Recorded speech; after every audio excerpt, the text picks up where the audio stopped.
didn't even press record. I'm already a little pissed because my water just spilled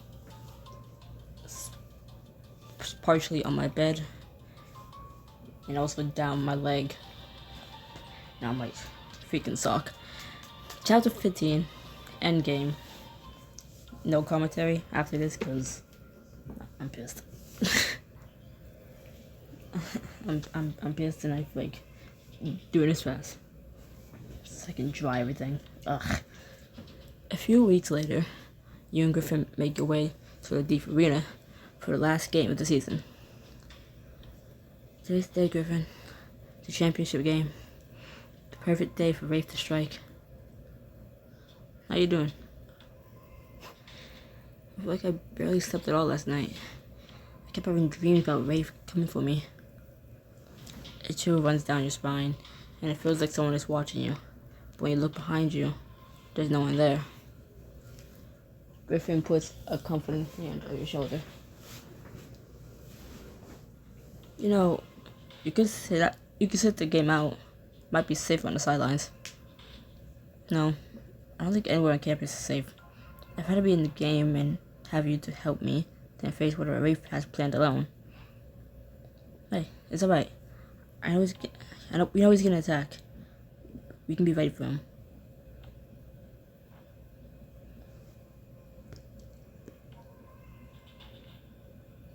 I know, but we should be careful.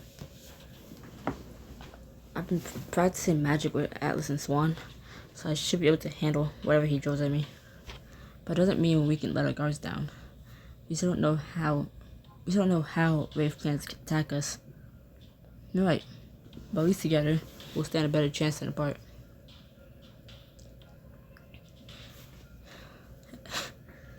You and Griffin enter the arena. You're instantly overwhelmed by the number of people in the stands. And that's a lot of people. Once the game starts, you already know they're there. You glance around the rest of the field, spot the other team warming up. They fling spells at each other with ease. And to top it off, we're gonna have to worry about the other team's plans too. Don't worry about them. Just keep your focus on Rafe. Though, it wouldn't hurt to give you a bit of an advantage. What do you mean? There's an air spell, I know. I don't use it very often because it takes up too much of my magic. But you're a son at it. For you, it'll be easy. What's it do? Basically, it gives you super speed, make you a lot harder for the other team to catch. Griffin glances around and lowers his voice. And Rafe shouldn't be able to lay a hand on you either. Learn the super speed spell to gain an edge during the thief game. It would also double the timer on any time choices.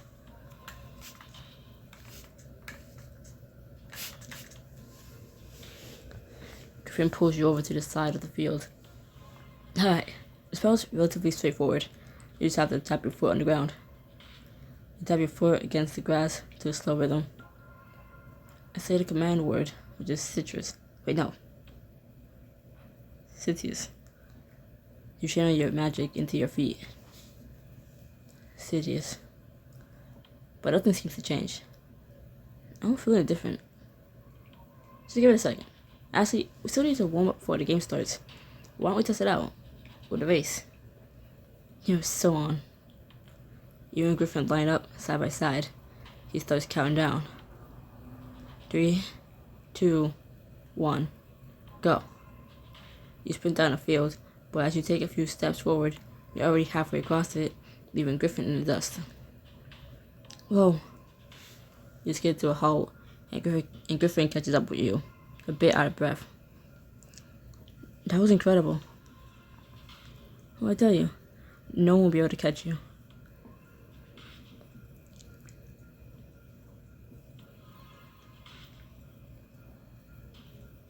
You hear the captain calling to you from the field. Langley, Langley, Snyder, get over here. You and Griffin hurry onto the field with the rest of your team. You reach the starting section, and the reader closes around you, signaling that the game is about to begin. The captain steps up to the front. Alright, team. We all know what we gotta do today. We're gonna play the best game of Thief Prendergast has ever seen. We've beaten these guys before, and we can do it again. When the game starts, we'll split up into two groups. Stick with yours so the other team can't pick us off one by one. Team circles up and powers their hands in the center. You all bounce your hands and then raise them above your head as you cheer. Go Dry Mars. Yeah. Go Dry Mars. No, let's get out there and win. The team takes their positions, spreading out. Griffin appears at your shoulder. We should stay together. Right. We got bigger things to worry about than the other team. The whistle blows and the arena shifts. The ground beneath your feet turns into icy snow with a huge metal tower nearby. Tap your foot against the ground and channel your magic. Sidious. Come on, Griffin. Try to keep up. You, Griffin, and your teammate Ward take out across the tundra, searching for your opponents. As you cross the stony field, you hear a loud crack off to your right. That can't be good. Time to go. Oh, shh. You turn and see 3 players stand on top of a nearby hill. You better watch out. 'Cause this is gonna hurt. Good luck.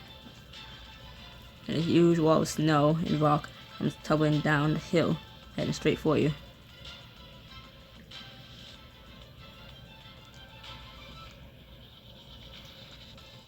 You hold up your hand at the snow, rushing in your direction, and channel your magic into it, willing it to bend. Just go around me. I'm not an obstacle in your way. Not worth trifling with. You have to go around. As you speak, the avalanche shifts, branching off into 2 separate avalanches, and clearing the space in the middle. Jesus, the snow and rock go rushing past you on both sides. You turn to see Griffin hunkered down behind a chunk of rock. He shouts to be heard over the roar of the avalanche. The snow actually listened to you.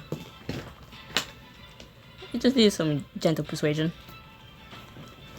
As you turn to check on your teammates, you see Ward draw a fireball at the remains of the avalanche, but he's not fast enough. A wave of snow slams into him, burying him beneath it.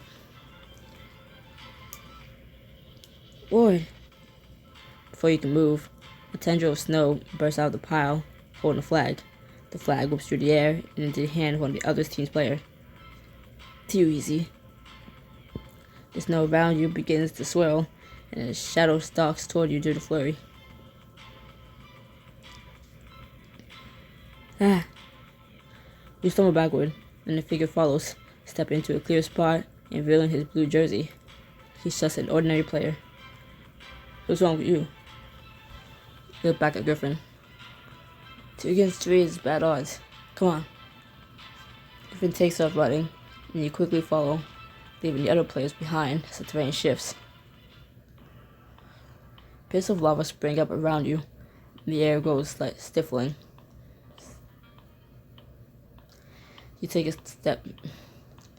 Stifling. You take a step, and the ground behind you turns molten. Watch your step. This place is a death trap.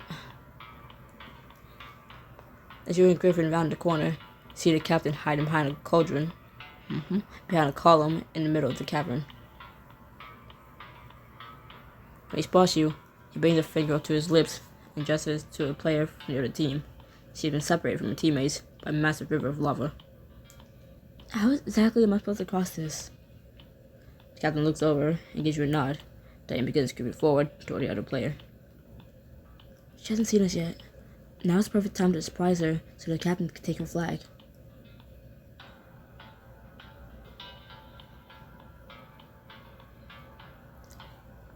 Channel your magic into one of the small pools of lava, willing it to move. Just a little more. A ball of molten rock leaps out of the pool and launches out to the player. It crashes at her feet, spraying across the floor. Hot!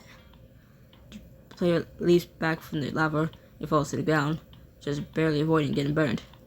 The The captain rushes forward. There's a flag off her belt. Hope he didn't catch you off guard. Nice work, Snyder. As your opponent gets teleported back to the bench, a group of her teammates come leaping over the river of lava. Their hands glow, and the whole cavern trembles. Ready to dance?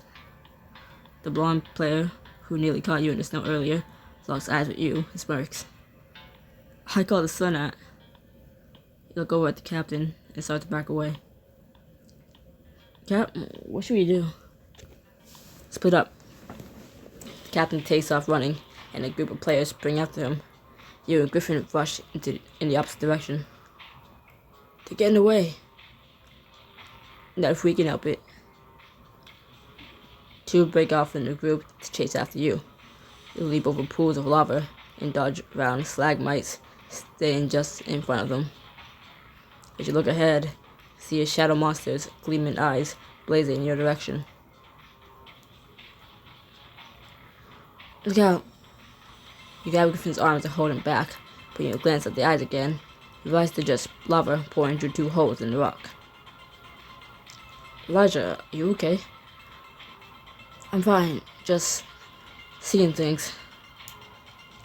You and Griffin continue to weave through the caverns, and the terrain shifts. A massive temple springs up in front of you, half covered by vines and trees. You and Griffin skid to a stop, panting. Do you think we lost them? Not likely. Stay on your ground. You peer through the trees, trying to spot their blue uniforms. As you do, the shadows between the vines flicker like a creature moving towards you. Griffin, there's a shadow monster there. Where? You point at the vines, but when you look, there's nothing there. It must have been my imagination. Suddenly, a breeze whisks by, and you feel a tug around your waist. Elijah, your flag! You roll around, only to see your flag whipped free off your belt and floating through the air towards your opponents. I'll just be taking this.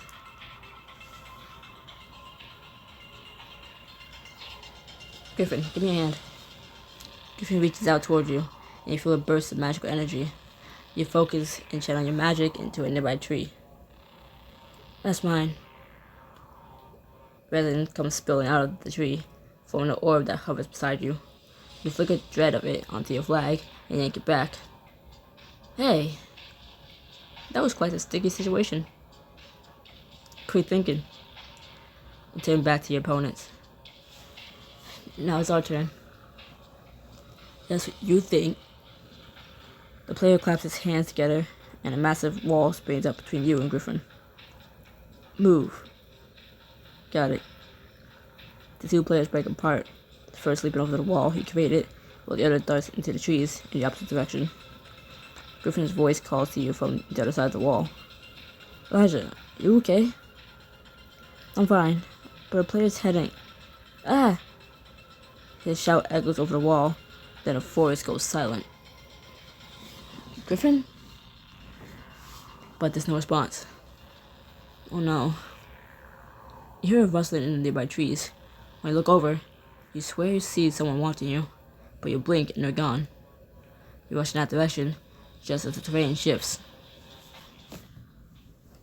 You run into a clearing, looking around, but it's empty.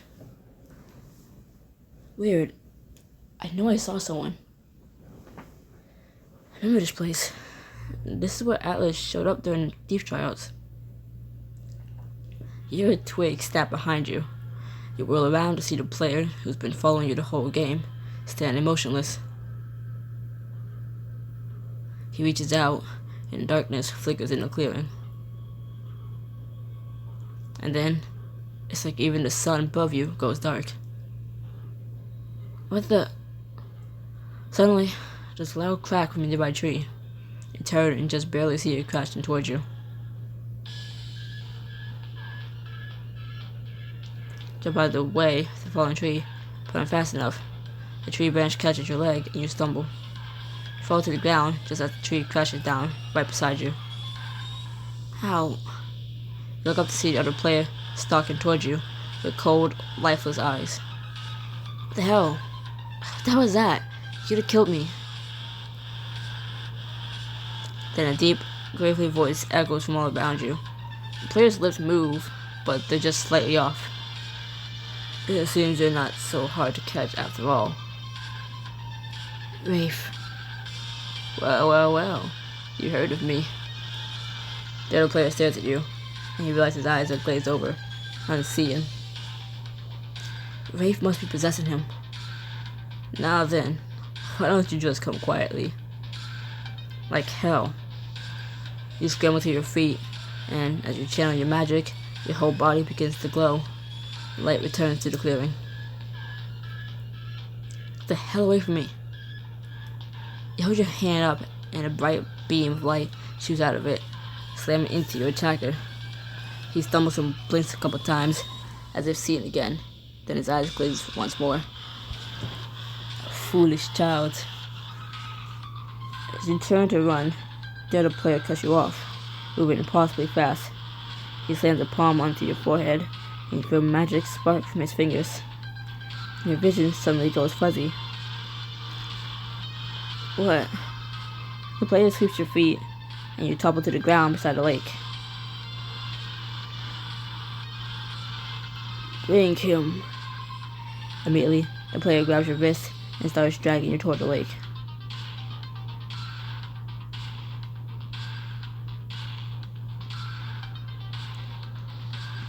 You use your free arm to grab onto one of the branches of the fallen tree, but the player just continues to pull, his grip bruising. There's a crack and a tree branch snaps. You reach the edge of the lake, and without any hesitation, the player drags you beneath the surface. Under the water, the lake is dark and still. You dash against the other player, but he easily overpowers you. He drags you even deeper into the lake's murky depths. You suddenly recall Atlas' lesson. You focus on holding the water around you still and pulling the air from between the molecules. You take a deep breath and renew your struggle. You punch the other player in the gut, and bursts of bubbles shoots out of his mouth. His eyes go wide, fear and confusion in them. You kick away just as the light appears at the bottom of the lake. The water begins to churn, sucking you both back in as a whirlpool forms. The other player looks at you, desperately flailing as he sucks in the water-filled breath. The other player begins to sink in the water, still reaching toward you. You dive down to rescue him. You grab hold of the player's belt, trying to haul him away from the portal that's open below you, but it's no use. Come on. As the water swirls, your hand slips, accidentally grabbing a hold of his flag and ripping it off. There's a loud boom, and the water melts away, shifting back into the stadium. And a crowd erupts into cheers. It's over? Your team rushes onto the field and surrounds you, the other player disappearing from view. You did it, rookie. Elijah, are you alright? Of course he's alright. He just made us champs for a second year in a row. You stand on your toes to search for the player who attacked you. You spot him heading toward the arena's exit, his angry teammates storming away from him. What happened? The captain throws his arms around your shoulders with a grin. How's it feel being the one to win the championship for Prendergast?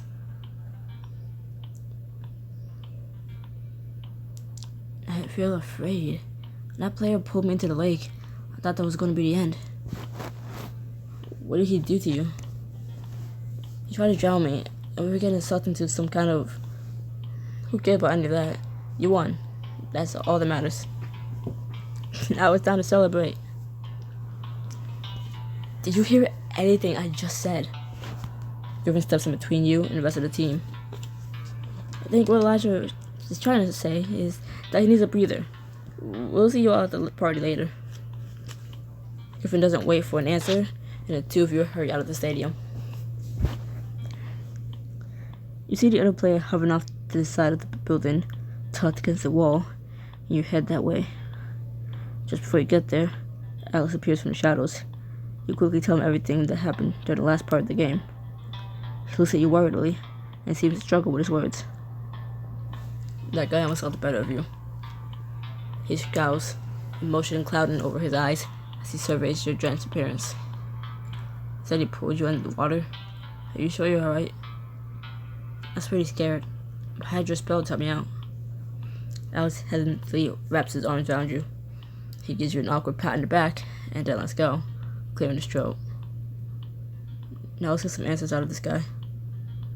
You two go ahead. I'll stay guard to make sure no one catches you. You and Atlas approach the other player, and he looks up in surprise. Alex rushes over and shoves him against the wall. You got a lot to answer for. Who sent you? What do you want from What do you want with Elijah? What are you talking about? You tried to drown me during the game. Always trying to kill people, just a normal strategy for your team. Wait a second. Did you say kill? Tell us what you know. Now. Alex presses him against the wall with a growl, and he holds his hands up in a gesture of innocence. Okay. He pauses, his face falling, and Alex takes a step back. Just tell us what you remember. Honestly, during the match got a blur. I didn't hit my head. At least, I didn't think I did. But maybe I was concussed. 'Cause 1 second I was running through the woods, and the next, the game was over. I don't even remember you getting my flag. What do you think, Elijah? I think he's telling the truth. You seriously trust him? His story is full of holes. When he was attacking me, it was clear someone was possessing him. His eyes were glazed over, and he was speaking with a different voice. He's just a pawn. Someone's possessing me? What do they want with me? Are they gonna come after me again? They're after me, not you. I'm sure once you're back at your school, they won't bother you again. I just wish you could remember more. Well, I don't know if there's much to go on, but I remember looking into the water of that lake and seeing a reflection, but it wasn't me. You and Atlas exchanged a look. It was an old man. He looked really creepy, and he had a strange amulet on his cloak. What else did you see? Behind his reflection was a cavernous room, and a giant device rising to the sky. What kind of device? I didn't get a good look at it, just a glimpse. Look, I should really get going. I'm sorry about what happened. I wish I could be more help. He glances between you and Atlas before heading into the arena. You turn back to Atlas. Well, that's about the game. Security should be back up to normal, so that would last we hear from Rafe for a while. I wouldn't count on that. Rafe attacked you in broad daylight, Elijah. So ain't getting bolder. We need to be extra cautious. But I'm gonna see if I can figure out a strategy for dealing with Rafe, and then I'll be training with Swan tonight. In the meantime, don't let your guard down. He gives you one last look and disappears into the shadows. With a sigh, you head back toward Griffin. That night, you're sitting in your room when you hear a knock on your door. Shreya comes in, holding a garment bag.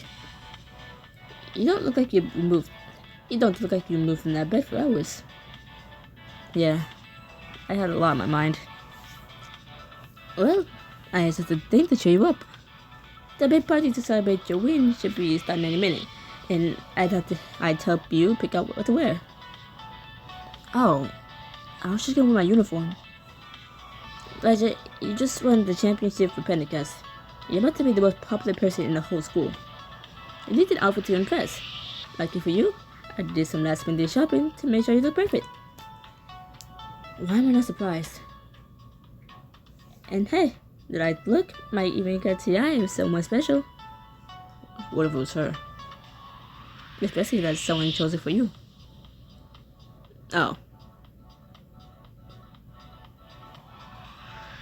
I don't like it, but whatever.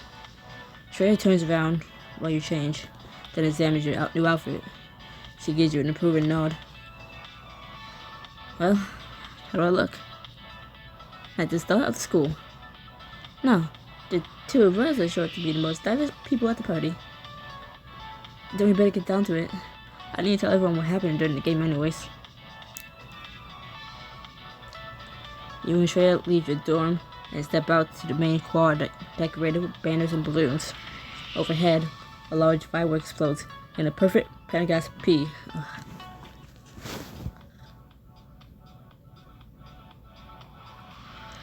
Whoa.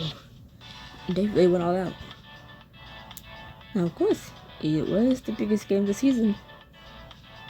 As you and Shreya start to look for your friends, an upperclassman approaches you with a grin. I still can't believe you pulled it off, Elijah. What's wrong about you? I want to see you all. Oh my god. I want to see you at all my parties next year. Before you can respond, she gives you a wave and then disappears into the crowd. That was totally weird. Welcome to your new life as a celebrity. It's hard, but also worth it.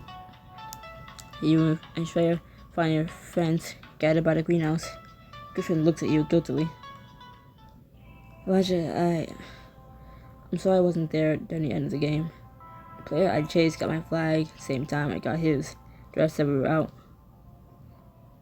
We were all pretty worried when we saw Griffin on the bench. We couldn't find you anywhere. Especially with how thick that forest was. I don't even think the referee knew what was going on. But you won the game, so we figured you must have been okay. I don't know about that. You quickly tell your friends about the player who shot you and what you and Atlas learned from him. Even with security back up, Atlas is worried that Rafe's gonna come after me again. He thinks I should keep my guard up. He's not wrong. You should still be careful, but you can't just stop living. Besides, you at least have you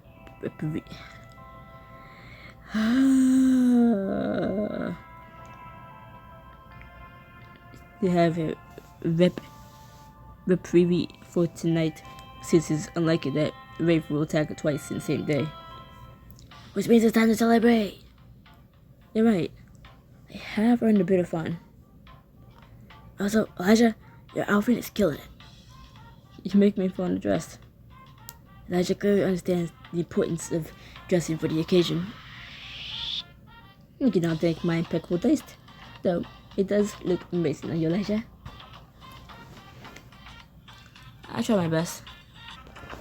Just then, the captain steps up beside the statue and clears his throat, drawing everyone's attention. He raises his drink in here. I can be more drilled that we managed to win the championship 2 years in a row. I'd like to give a shout out to Griffin Langley for recruiting some astounding talent, including our star player of the night, Elijah Snyder. Your fans give you and Griffin a tiny nudge forward, and the whole crowd turns to look at you. Elijah played one of the greatest games of Thief I've seen in my career.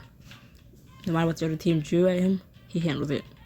And on top of that, he went one-on-one against the opposing team and came out on top. We couldn't have won this without him. The captain raises the glass again, and the crowd goes wild. So not. 3 cheers for Elijah. As the noise dies down, Griffin leans over to whisper to you. Go on, Elijah. Say something.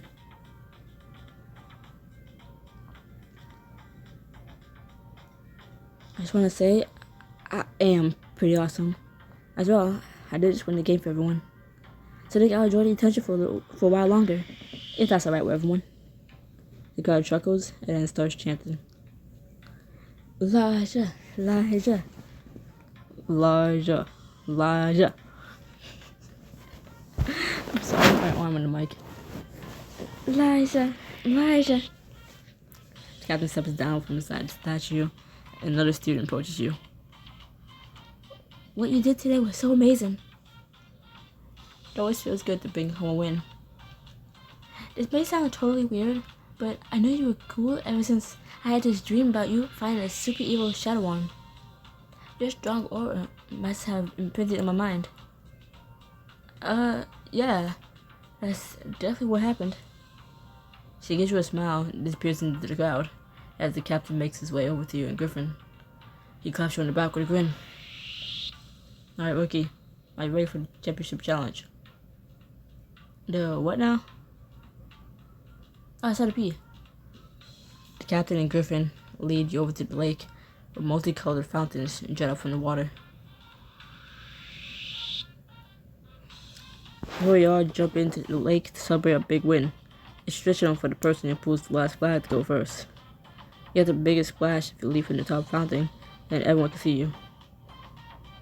And how exactly do I get up there? You can just jump between them. They're a little rickety, but they're enchanted, so hold your weight. I did it last year.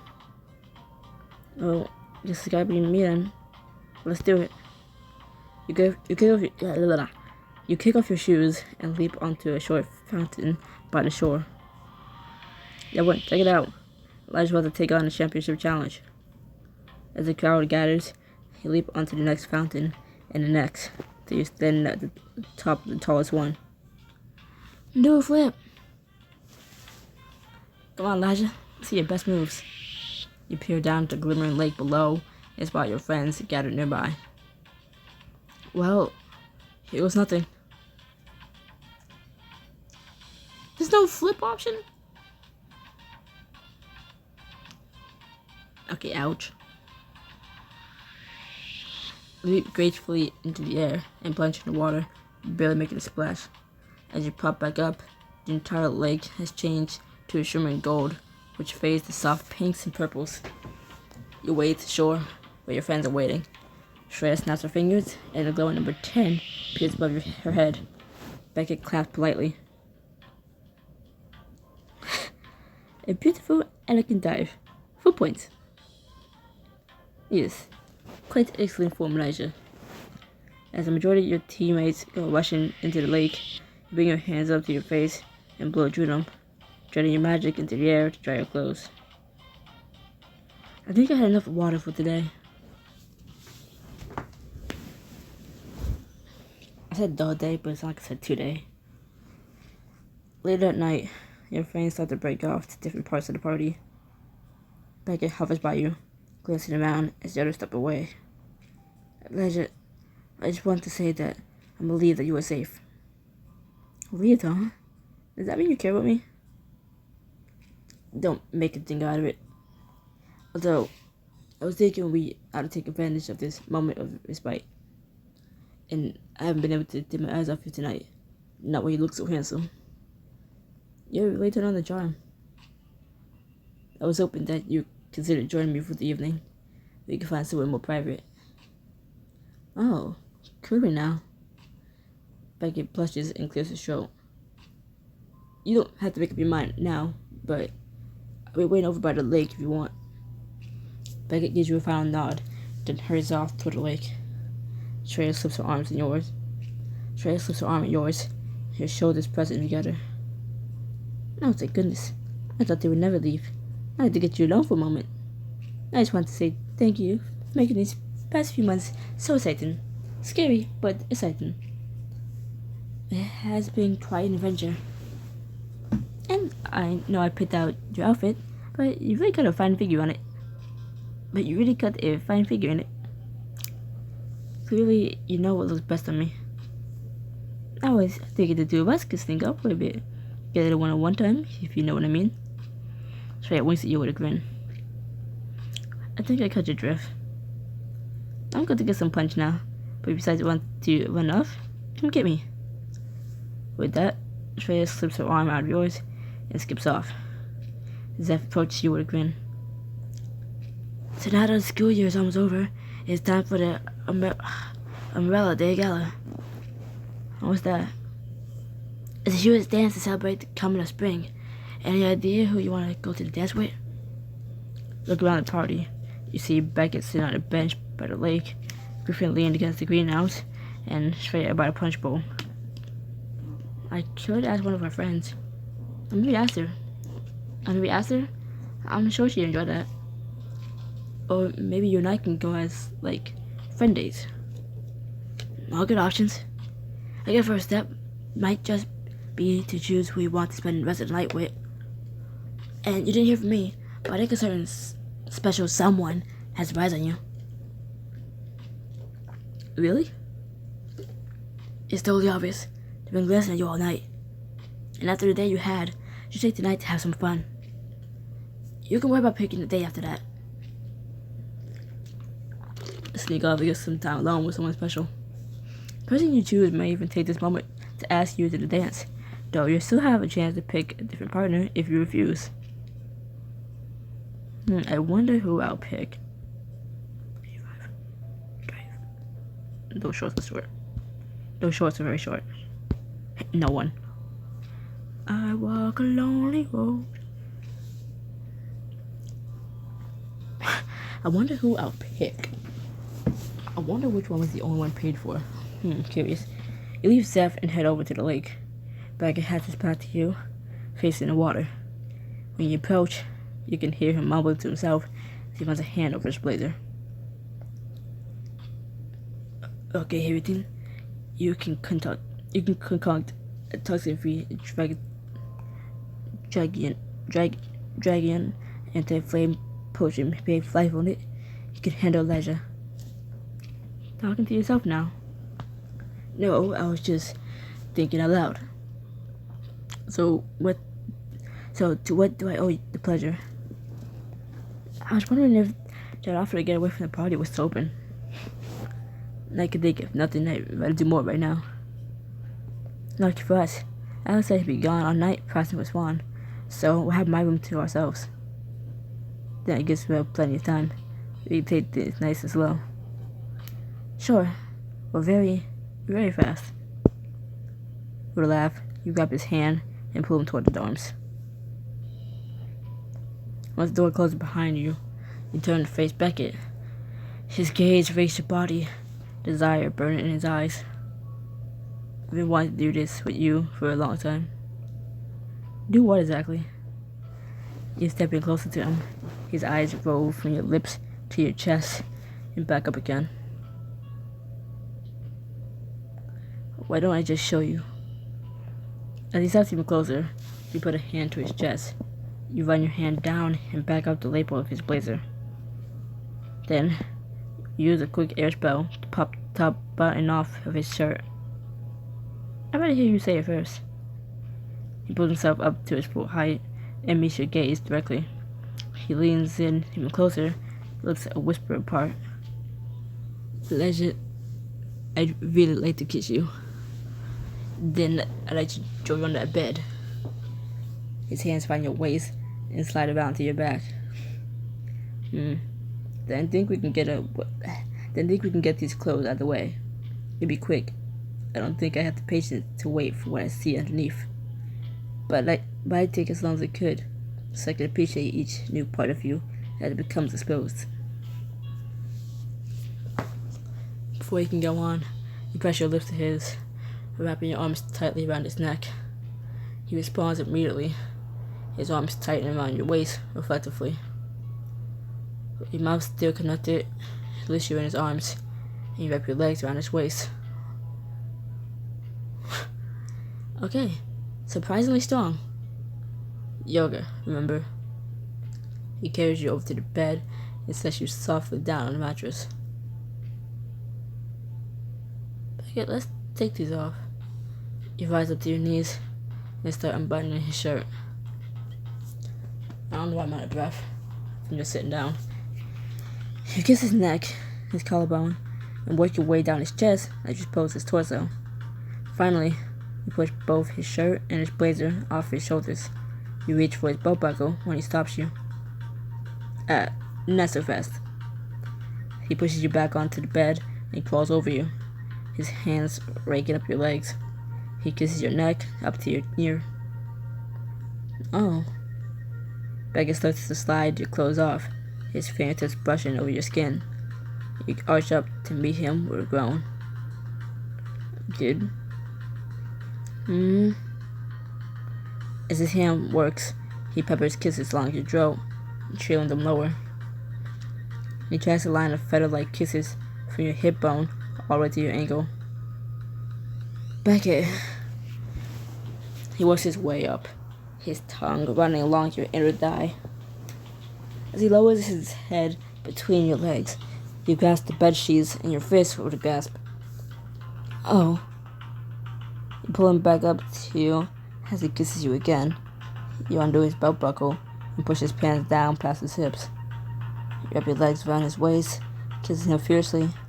After a second, he pulls away, breathless. Elijah, I want you so badly. Me too.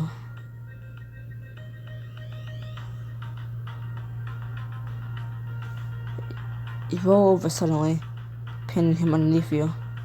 You press yourself completely against him, and he throws his head back with a groan. You're taking too long. You grip his broad shoulders as you start to build a rhythm. You hear the sound of creaking metal and look up to see your chandelier twisted into a new shape. Elijah. As your pace intensifies, you can't help but squeeze tighter, nails biting into the skin, just enough to leave a mark. Your eyes flutter closed as you feel something starting to stir deep inside you, something buzzing and snapping like an electric wire. Elijah, you're glowing. Huh? When you look down, you see that your skin is painted with a golden sheen. Don't get distracted. You kiss him again, each twitch of your hips sending another lightning strike through your veins. Beckett moans against your lips, and the metal hinges on your door creak. The waves of pleasure make you glow brighter and brighter, till the glow coming from the room is brighter than the moon hanging outside of your window. A while later, you find Beckett nestled against Beckett. What? A while later, you find yourself nestled against Beckett. When you look up at him, he smiles at you and tucks you into his side tighter. So, there's something I've been meaning to ask you. Well, have at it. I'm definitely not going anywhere. There's this event coming up. It's actually a time-honored tradition of Pendergast, dating back all the way to Desmond Pendergast, who said, and I quote, Beckett, please. The Amelia Day Gala is approaching. It celebrates the coming of spring with decor, food, music. His face twisted to a grimace. Dancing. Right. I think Zeph mentioned something about that. Why are you waking up? I didn't really take you for the gala type. And you should have seen the face you just made saying the word dance. Honestly, even the idea of dancing gives me hives, but the idea of dancing with you doesn't seem so bad at all. His ears turn pink, and his words come out all in a rush, his voice a little too loud for the intimate setting. I had hoped you might want to attend together as my date. If you don't choose to go with Becky to the gala, you'll be given a chance to pick a different date. Wait, hold on, wait.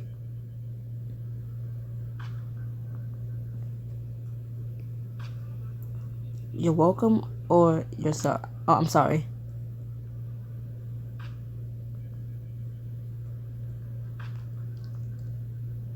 What could I say now?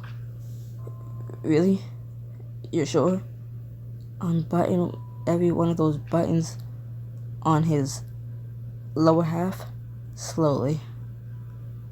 Anyways, really, you sure?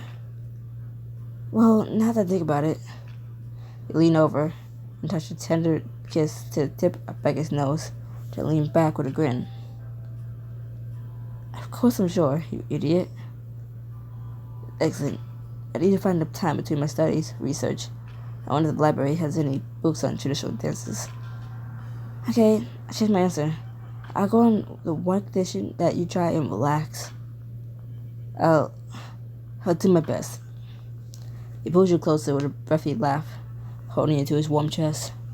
He let out a content smile. I was quite worried about you today, but you kept Rafe at bay. I believe we've gotten through the difficult part of this whole endeavor. You rest your head on Becca's shoulder, sighing contentedly. Today's events wash over you once again, and a chill runs down your spine. I don't think this is the end of our worries, Beckett. As long as Rafe's out there, he's gonna keep coming after me. You're right, and we'll face that when the time comes.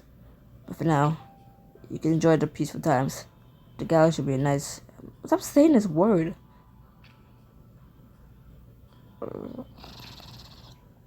That should be a nice reprieve. Fuck you. I hope you're right. He says that word one more time. I swear. He says, if Becca says that word one more time, I swear.